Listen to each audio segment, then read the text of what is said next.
우리 가족은 내가 초등학교 때 굉장히 큰 풍파를 겪었었다.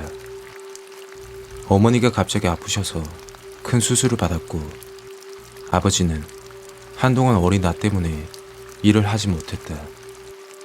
어머니의 요양이라는 이름 하에 김포 산골 자라 어떤 집의 작은 창고를 개조해서 살았다. 변기도 없는 작은 화장실 하나, 우리 가족이 함께 자는 안방과 그 옆에 딸린 조그만 작은 방, 그리고 부엌이 다였다. 그래도 매일 도시 생활만 하다가 시골에 내려오게 되어 자연 속에 생활하는 일이 나에게는 나쁘지 않았다. 돌이켜보면 즐거운 기억뿐이었으니까. 다만 우리 부모님은 그 기억을 굉장히 싫어하셨다. 지난 날의 어려움도 동반했겠지만 그 동네에서 받았던 눈초리가 심했기 때문에. 도시에서 살다 실패를 하고 총구석에 들어와 사는 것도 모자라 남의 건물, 작은 지하실 창고를 개조하여 새를 사는 게 썩 좋아 보이진 않았을 테니까. 시골은 특이하게 해가 빨리 지는 기분이었다. 아무리 해가 빨리 뜨고 해가 길어지는 계절이어도 내가 기억하는 시골의 저녁이란 계절과는 상관없이 넓게 드리워준 논밭과 작은 산 너머로 넘어가는 노을진 하늘, 벌겋게 그와 섞여 검게 물드는 하늘이었다. 나는 그 당시 작은 킥보드를 타고 동네를 누비며 다녔다.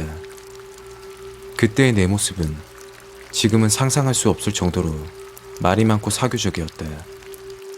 동네 어르신들에게 인사는 물론 대화까지 나누고 다녔으니까.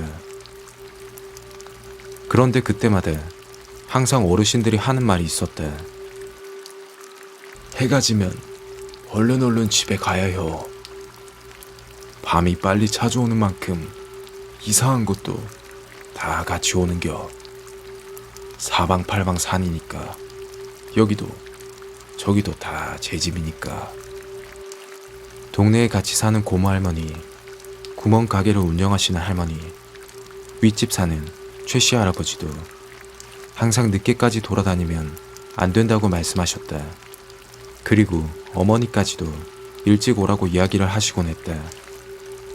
아마 노을이 지는 5시에서 6시경이면 집으로 빠르게 뛰어갔던 게 기억이 난다. 밤늦게 다녀도 아무 일도 없는데 왜들 저러는 거지?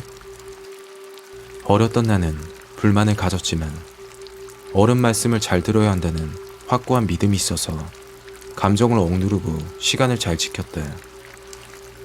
하지만 아버지는 달랐다. 아무래도 일을 하시기 때문에 조금이라도 먼 지방에 가서 일이라도 하는 날에는 늦은 밤에 돌아오시거나 이른 새벽에 차를 몰고 집으로 왔다.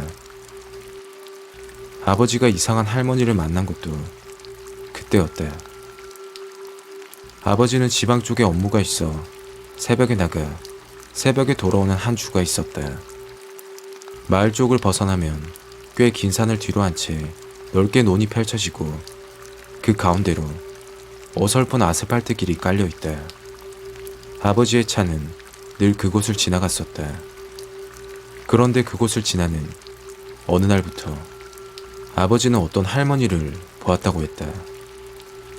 구부정한 허리, 작은 꽃무늬가 그려진 전형적인 할머니 옷, 몸빼 바지, 그리고 파란색 소쿠리에 나무를 잔뜩 친 할머니. 그리고 그 시각은 항상 늦은 새벽. 헛개비나 귀신은 아닐까? 아버지는 그때 두려웠다고 하셨지만 그분은 늘 그곳을 지나다녔고 자동차 라이트 불빛이 할머니에게 닿아도 통과한다든지 아니면 할머니가 사라지는 그런 일들은 없었기에 귀신은 아니라고 생각했다. 그러다가 일을 마치고 돌아오는 늦은 새벽, 아버지는 여지없이 할머니를 마주쳤다. 할머니를 만난 아버지는 조금 고민했다고 했다. 이제 와서 아는 척을 하면 좀 이상하지 않을까? 그래도 힘들어 보이는데. 아버지는 잠시 고민하다가 차에서 내려 할머니에게 다가갔고 신뢰가 되지 않는다면 태워드리겠다며 할머니에게 제안을 했다. 할머니는 고개를 저으며 거절을 했고 그날 아버지는 그냥 차를 몰아 집으로 돌아왔다. 그렇게 몇 번 마주칠 때마다 인사를 주고받았고 할머니는 그때마다 차 타는 걸 거부하며 괜찮다고 하셨다고 했다. 그리고 아버지가 지방에서 받은 일을 마무리 짓고 집에 돌아가던 마지막 날, 그날도 남을 할머니를 마주쳤다고 했다. 할머니, 저 오늘부터는 이제 여기 안 지나갑니다. 좀 가까운 데로 가서 내일부터는 다른 길로 가거든요.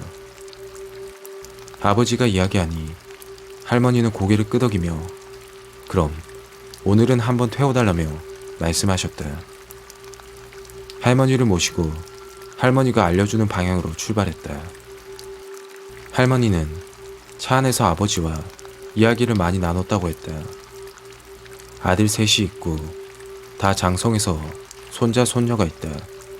어찌나 예쁜지 모른다. 아들 네애들도 다 사이가 좋다.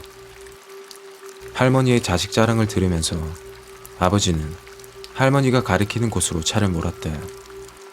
길이 좋지 못한 어설픈 아스팔트 길이 끝나고 사람이 다져놓은 흙길을 달렸다. 바닥이 흙길로 바뀌면서 점차 풍경은 산이 더 많이 보였다고 했다. 그렇게 한참을 가다 뒤에 탄 할머니는 어떤 산이 보이는 어귀 쪽에 차를 세워달라고 했다. 할머니, 여긴 집이 아니시잖아요. 할머니는 아버지의 걱정에도 불구하고 차에서 내려 연신 아버지에게 고맙다고 했다. 할머니가 말한 곳에는 어둠이 짙게 깔려 잘 보이진 않았는데 집에서 보이는 듯한 희미한 불빛이 깜박였다고 했다. 할머니는 갖고 있던 소쿠리를 들고선 내렸는데 그 와중에 소쿠리에 담긴 나물들이 차에 몇 개 떨어졌다고 했다. 지저분한 것도 아니고 나물인데 뭐. 할머니께 주워드리려는 찰나 발을 바삐 움직여 집까지 난 작은 샛길로 걸어 들어갔다고 했다. 다시 집으로 차를 돌려 내려오는데 아버지는 무언가 어색한 느낌을 받았다고 했다. 할머니와 왔을 때에는 술술 나오던 차길이 내가 과연 이 길을 지나왔던가? 그런 이질감이 들었던 것이다. 아버지는 아침날이 밝아서야 집에 들어왔고 어머니께 엄청난 구박을 들으셨다. 아버지는 전날 밤 있었던 일을 이야기했고 어머니와 나는 대수롭게 여기지 않았다.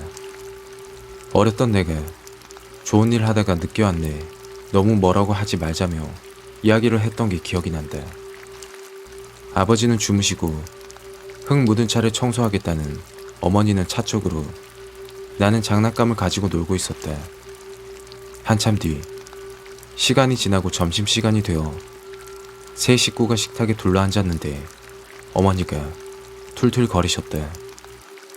어디서 뭘 하다 왔길래 차 안에 마른 풀이 그렇게 많아? 마른 풀? 아, 맞다. 아버지는 할머니가 소쿠리에서 나무를 쏟았다고 하셨다. 그러자 어머니는 어처구니 없어하며 말을 했다. 나물은 무슨 바싹 마른 잔디 같은 게 잔뜩 떨어져 있던데. 차 겉만 닫고 안은 안 치웠어. 당신이 해. 아버지는 그 말을 듣자마자 차로 가보았고 아버지의 눈에 들어온 건 무덤 봉분에서나 자랄 법한 잘 정돈된 노랗게 마른 잔디풀들이 차 뒷좌석 바닥에 떨어져 있었다. 그 이후 아버지는 할머니를 만났던 그 마을 어귀 쪽 길로 다시는 가지 않으셨다.